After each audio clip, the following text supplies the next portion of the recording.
হয়তো বা তখন আমি চিন্তা করব, ইস, এই সামান্য কয়টা টাকার জন্য আমি আমার নীলাঞ্জনাকে ছেড়ে দিছিলাম। ভিডিওটা করার মূল উদ্দেশ্য ছিল এই মুহূর্তে যে আমার অনুভূতিটা, এই অনুভূতিটা আসলে ধরে রাখার।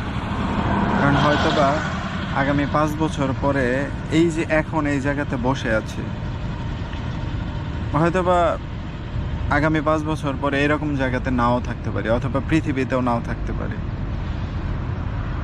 অথবা দেখা গেল আমি নারায়ণগঞ্জে নাই, নারায়ণগঞ্জ থেকে অনেক দূরে চলে গেছি। তো এই যে যে অনুভূতি, এই অনুভূতিটা সেই সময় যেন ফিল করা যায়।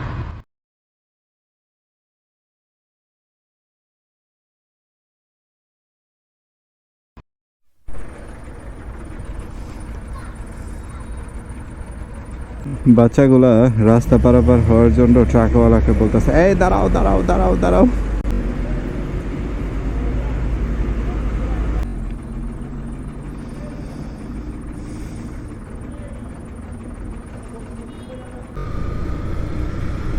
চলেন আমরা মাঝখানের দিকে যাই। মাঝখানের দিকে গিয়ে একটু কিছু বিষয় নিয়ে কথা বলি। আমার এই FZS FI ভার্সন 2, এই বাইকটা, ওর সাথে আমার সম্পর্ক 5 বছরের, প্রায় রিলেশনশিপে আছি 5 বছর যাবৎ। এখনও কমপ্লিট হয় নাই বা পূর্ণ হয় নাই, হচ্ছে 4 বছর 11 মাস রানিং চলতেছে। তো এই যে 4 বছর 11 মাসের যে ভালোবাসার যে বন্ধন, হয়তোবা খুব দ্রুতই ওর সাথে ছিন্ন হওয়ার সম্ভাবনা, মানে ছিন্ন হওয়ার সম্ভাবনা হয়ে দাঁড়াইছে একটা বড় একটা ইস্যুর জন্য। আসলে সব কিছু মিলাই একটু আপসেট আছি, খুব একটা বেশি স্যাটিসফ্যাকশন বলেন বা খুব একটা বেশি হ্যাপিনেস কাজ করতেছে না। কিন্তু আবার ওকে বিদায় দিয়ে ভালো কিছু নেওয়ার মতন একটা প্ল্যানিং বলেন বা হচ্ছে যাই কিছু বলেন না কেন, মানে ভালো কিছু করার টার্গেট আছে। সব কিছু মিলায় একটু বিরক্ত, একটু ভালো লাগা, একটু মন্দ লাগা, এরকম একটা সিচুয়েশন আমার সাথে চলতেছে। তো আসলে আমরা যারা মিডল ক্লাস, এদের একটা কিছু ধরতে গেলে আবার আরেকটা জিনিস স্যাক্রিফাইস করে দিতে হয়। এটাই জীবন হয়তোবা। আর এই জীবনের মজা আছে, ডিসস্যাটিসফাই হলেই তো লাভ নাই। আপনি একটা জিনিস অ্যাচিভ করবেন, নতুন আরেকটা জিনিস অ্যাচিভ করবেন, এটার ভিতরে আলাদা একটা মজা আছে। জীবনের যে উদ্দেশ্য, সে উদ্দেশ্যটাকে আপনি ফিক্সড করতে পারবেন। আপনি লাইনচ্যুত হবেন না। যদি আপনার অনেক টাকা হয়ে যায়, সেক্ষেত্রে লাইনচ্যুত হওয়ার পসিবিলিটিস অনেক বাইরে যায়। কিন্তু এই দিক দিয়ে একটা সুবিধা হচ্ছে, আপনার যদি টাকা পয়সা কিছুটা কমও থাকে, লাইনচ্যুত হওয়ার চান্সেস কম। এখন সব কিছু মিলেই মাঝে মাঝে চিন্তা করি যে হয়তোবা জীবনে অনেক বেশি অপ্রাপ্তি আছে, বা আমি অনেক কিছু পাই নাই, বা পাইলেও সেগুলো হারাই ফেলতেছি, বা হারাইছি আবার অনেক কিছু ফিরে ফিরে পাইছি। কিন্তু তারপরেও আপনি বা আমি যদি আমার লাইফে ব্যস্ত না থাকি, কোনো একটা জিনিসকে টার্গেট করে যদি আমি সামনে না আগাই, সেক্ষেত্রে আসলে সেই লাইফটা আস্তে আস্তে পানসে টাইপের হয়ে যায়। তো আমার কাছে মাঝে মাঝে এটাই মনে হয় যে পরিশ্রম করতেছি, একটা জিনিস, পছন্দের একটা জিনিস নিতেছি, আবার কোনো কারণে সেটাকে ছাড়তেছি আরেকটা পছন্দের জিনিস নেওয়ার জন্য। হয়তো বা অনেকে ভাবতে পারেন যে ওরে ছাইরা দিয়ে কি আরেকটা বাইক নিব কিনা। আসলে আমার প্ল্যানিংটা এরকম ছিল যে আমার কাছে যে বাইকটা থাকবে সেটাকে ছেড়ে দিয়ে আবার কিছু টাকা করে ভরে আস্তে আস্তে আপগ্রেডেড হওয়ার।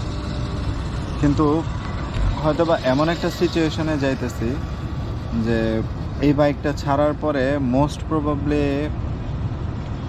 আরেকটা বাইক নিতে মোটামুটি আমার ভালোই দিন সময় লাগবে।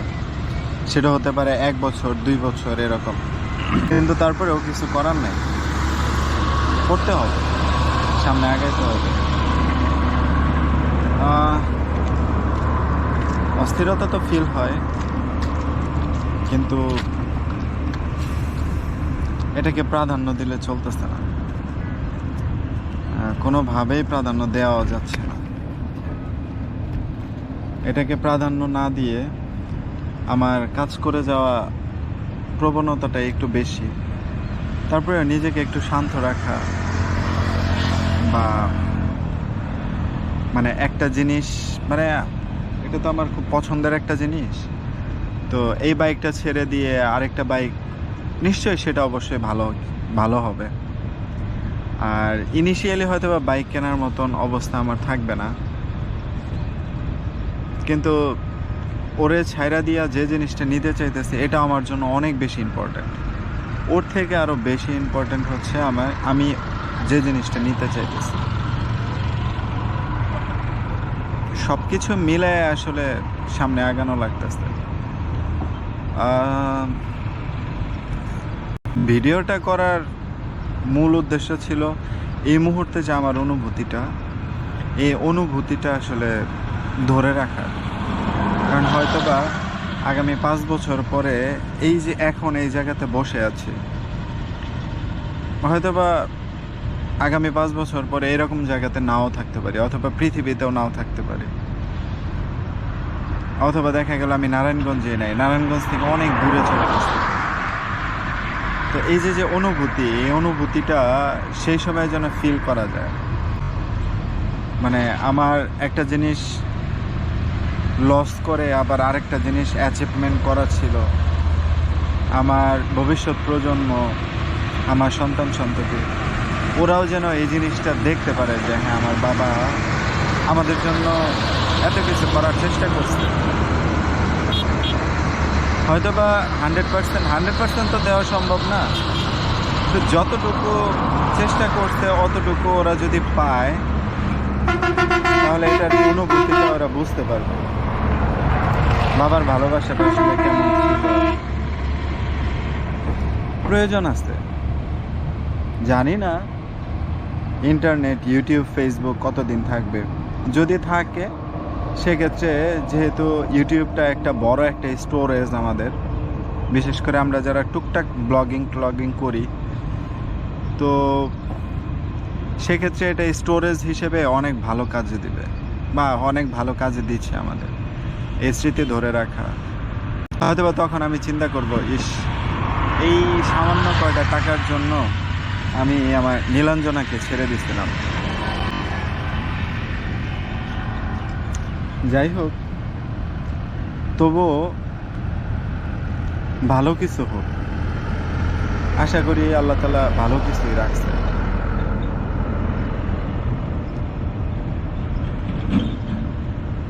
চলেন সামনে যাই।